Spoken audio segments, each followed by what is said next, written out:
Wes Huff and Joe Rogan had their conversation that we have all been waiting for. And I think Wes did a fantastic job. The guy's understanding of the Bible is wonderful. And he's 33 years old. 33. That aside, there was one thing that I wish he had brought up. I was kind of at the edge of my seat saying, when is he going to say it? When is he going to say it?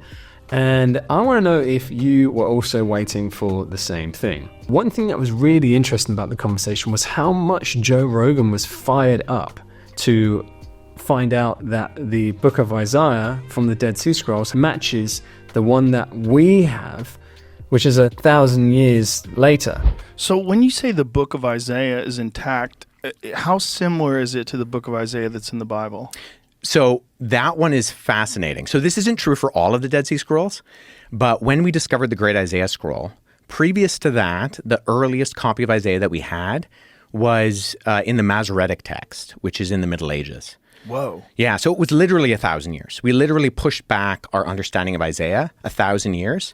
And the thing that really shocked scholars, like I said, this isn't true for all of the Dead Sea Scrolls, but one of the things that shocked them about Isaiah was that it was word for word identical to the Masoretic text. Word for word? Word for word. Wow. That's why the book of Isaiah, what you were telling me, is so fascinating.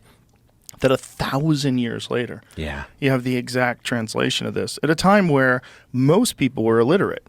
Was it the book of Isaiah? Yeah. That the same book is exactly the same as, that's a miracle.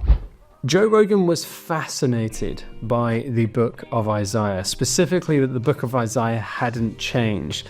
But then later on in the podcast, he started challenging Wes on the validity of Jesus. How do we know he was who he says he was? How do we know that he died and he didn't live? And Wes gave some fantastic arguments. But there was definitely a point there where I was a bit like, okay, just tell him about Isaiah chapter 53. Tell him about the prophecy about Jesus in the book, which we know can be trusted for 1,000 years and was written before Jesus came. I was kind of like, say it, but he didn't. Did he really need to? I don't know. And definitely I think God was in control. If that impacted Joe so much, that book was so trusted, I think it might have been really useful for him to have heard that actually, well, the reason why Jesus died in the way he did and the reason why it's actually prophesied about in Isaiah 53. It says, "Who has believed our message, and to whom has the arm of the Lord been revealed? He grew up before him like a tender shoot and like a root out of dry ground. He had no beauty or majesty to attract us to him, nothing in his appearance that we should desire him. He was despised and rejected by mankind, a man of suffering and familiar with pain. Like one from whom people hide their faces, he was despised, and we held him in low esteem. Surely he took up our pain and bore our suffering. Yet we considered him punished by God, stricken by him and afflicted.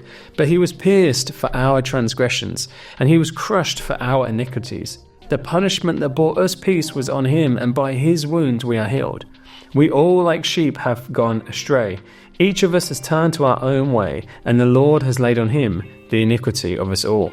He was oppressed and afflicted, yet he did not open his mouth.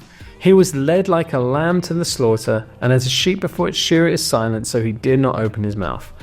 By oppression and judgment he was taken away, yet who of his generation protested?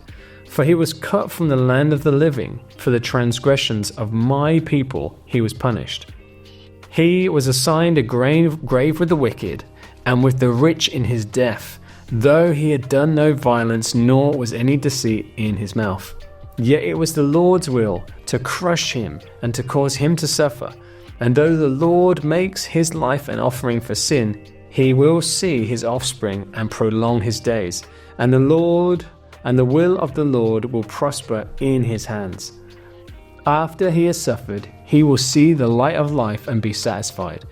By his knowledge, my righteous servant will justify many, and he will bear their iniquities.